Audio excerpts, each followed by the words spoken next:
আমি স্যাম আবারও হাজির টপ 5 বেস্ট স্মার্টফোন নিয়ে 25,000 টাকা প্রাইস ব্র্যাকেটে যারা এই মুহূর্তে ফোন কিনতে যাচ্ছেন 2025 সালের ডিসেম্বরের একদম মোটামুটি শেষ ভাগে এসে তাদের জন্য আজকের ভিডিওতে সেরা 5টি ডিভাইস থাকবে যেগুলো মার্কেটে রাইট নাও অ্যাভেলেবল রয়েছে। দেখুন ফোন তো অনেক কিছুই আছে, কিন্তু আমরা যেগুলোকে সিলেক্ট করছি এগুলো মার্কেটে এই মুহূর্তে ভ্যালু ফর মানির কাতারে পড়ে, আবার সেগুলো অফার করছে ভালো কিছু, গেমিং বলেন, ডিসপ্লে বলেন, ক্যামেরা বলেন, সব কিছু মিলে আর কি, এবং মার্কেটে অ্যাভেলেবল থাকতে হবে।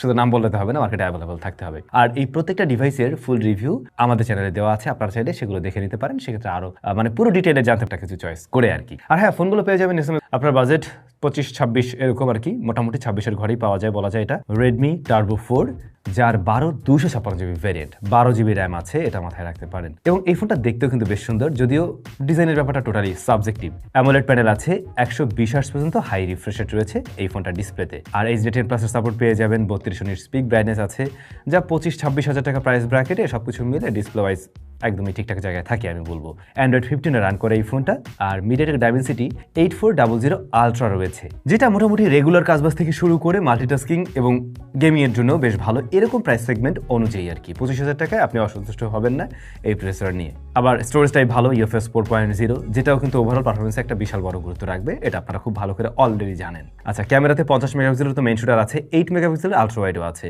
কম্বো ভালো। এবং এটা ঠিক যে টেলিফোটো থাকলে আরও বেশি খুশি হতেন, তবে এর আলট্রা ওয়াইড এবং মেইন ক্যামেরাটা ডিসেন্ট আউটপুট দিতে পারে, যা 25-26 হাজার টাকা প্রাইস ব্র্যাকেটের ম্যাক্সিমাম স্মার্টফোনকে বিট করার ক্ষমতা রাখে। 20 মেগাপিক্সেলের ফ্রন্ট ফেসিং ক্যামেরা রয়েছে, আর 6550 mAh ব্যাটারি অ্যান্ড 90 ওয়াটের charging system, stereo speaker. Combo totally কিন্তু ভালো, পারফরমেন্স বলেন, ক্যামেরা সেটআপ বলেন, ডিসপ্লে ওয়াইজ বলেন, আর ব্যাটারিও। সো এটা দেখা যেতে পারে যদি 26,000 টাকার মতো রাইট নাও আপনার বাজেট হয়ে থাকে। কিন্তু না, আপনার তো বাজেট একটু কম, আপনি মোটামুটি চাচ্ছেন 25,000 টাকার মধ্যেই কিনবেন। সেক্ষেত্রে রেডমি নোট 15 প্রো যে ডিভাইসটা রয়েছে এর 8/256GB ভ্যারিয়েন্ট আপনারা এরকম প্রাইস ব্র্যাকেটেই পেয়ে যাবেন, 8/256GB, যেখানেও আমরা অ্যামোলেড প্যানেল পেয়ে যাই, 120 হার্টজ হাই রিফ্রেশ রেট রয়েছে এবং 32 নিটস পর্যন্ত পিক ব্রাইটনেস দিচ্ছে। একটু পাওয়ারফুল, এটা তুলনামূলকভাবে একটু পিছিয়ে পড়ে, বাট দামও তো একটু কম। UFS 2.2 হলে গিয়ে স্টোরেজ টাইপ। বাজেট কম হলে এটা দেখুন, বাজেট বেশি থাকলে ওইটা দেখুন। 200 মেগাপিক্সেলের main camera, 8 megapixel ultra wide, আর ফ্রন্ট ফেসিং ক্যামেরা 20 মেগাপিক্সেলের দিক থেকে বেশ বড়সড় মনে হলেও ছবির কোয়ালিটিতে যে একদম টার্বোকে হারিয়ে ফেলবে ব্যাপারটা ঠিক সেরকম নয়, কিন্তু অলমোস্ট সিমিলার একটা রেজাল্টই আপনারা এই দুইটা স্মার্টফোন থেকে পেয়ে যাচ্ছেন। 6580 mAh এর ব্যাটারি অ্যান্ড 45 ওয়াটের চার্জিং সিস্টেম এর বক্সে পাওয়া যাবে, স্টেরিও স্পিকার রয়েছে। এই প্যাকেজটাও দেখতে পারেন, পরপর দুইটা রেডমির ফোন চলে আসলো। কিন্তু আমরা তো রেডমির ফোন কিনবো না, আমরা কিনবো অনারের ডিভাইস। বাজেট আমার 25, তখন আপনি চয়েস করতে পারেন অনার 400 লাইট। অনার 400 লাইটের 12/256GB ভ্যারিয়েন্ট 25,000 টাকা প্রাইসেই পাওয়া যায়, এবং অ্যামোলেড প্যানেল দিচ্ছে। এই ফোনটাও 120 হার্টজ হাই রিফ্রেশ রেট দেয়, 35 নিটস পিক ব্রাইটনেস দেয়। Out of the box Android 15 run করে, বাট এই ডিভাইসটার শক্তিশালী জায়গা হলো 6টা মেজর আপডেট, যেটা আপনাকে দীর্ঘদিন পর্যন্ত লেটেস্ট রাখবে, লেটেস্ট অ্যান্ড্রয়েডে রাখবে। অন্যদিকে ডাইমেনসিটি 7025 আলট্রা রয়েছে এতে।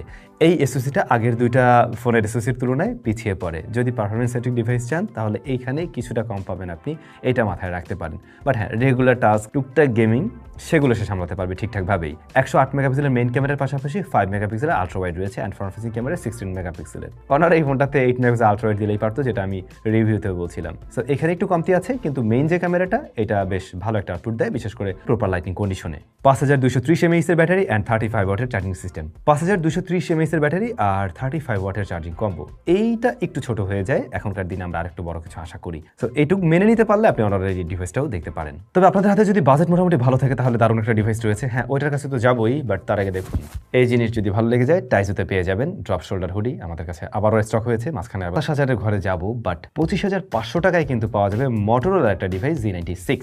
হ্যাঁ, এটাও আপনারা দেখতে পারেন 8/256GB ভ্যারিয়েন্ট। যে স্মার্টফোনে OLED প্যানেল রয়েছে, এই OLED অ্যামোলেড একই জিনিস আপনারা জানেন। সো এটা নিয়ে মনে হয় না কনফিউজড হওয়ার কোনো কারণ আছে। তবে 144 হার্টজ হাই রিফ্রেশ রেট দিতে পারে এই ডিসপ্লেটা। অ্যান্ড্রয়েড 15 রান করে এবং স্ন্যাপড্রাগন 7S Gen 2 রয়েছে। স্ন্যাপড্রাগন 7S Gen 2 বেশ ডিসেন্ট একটা এসওসি। এটা একেবারে ওই যে মিডিয়াটেকের যেটা নিয়ে কথা বললাম ফার্স্টে 8400, ওইটার মতো তো পারফরমেন্স দিবে না ঠিকই, তবে বলতে পারেন ডে টু ডে টাস্ক সুন্দরভাবে সামলাতে পারবে, মাল্টিটাস্কিংও ভালো রেজাল্ট দেবে, আপনি টুকটাক গেমিং করতে পারবেন, গরম কম হয়। UFS 2.1 2 হলো গিয়ে স্টোরেজ টাইপ। একটা বলতে পারেন 25,000 টাকা প্রাইস ব্র্যাকেটের ডিসেন্ট পারফরমেন্সের ডিভাইস এটা। 50 মেগাপিক্সেলের মেইন ক্যামেরার পাশাপাশি 8 মেগাপিক্সেল আলট্রা ওয়াইড রয়েছে, 32 মেগাপিক্সেলের ফ্রন্ট ফেসিং ক্যামেরা রয়েছে। এটার ক্যামেরা সেটআপ মোটামুটি ওকে এবং আপনাকে সন্তুষ্ট করবে। মোটরোলা ডিভাইসগুলো আগের তুলনায় ক্যামেরাতে কিছুটা বেটার করছে। 5500 mAh ব্যাটারি, 30 ওয়াটের চার্জিং সিস্টেম।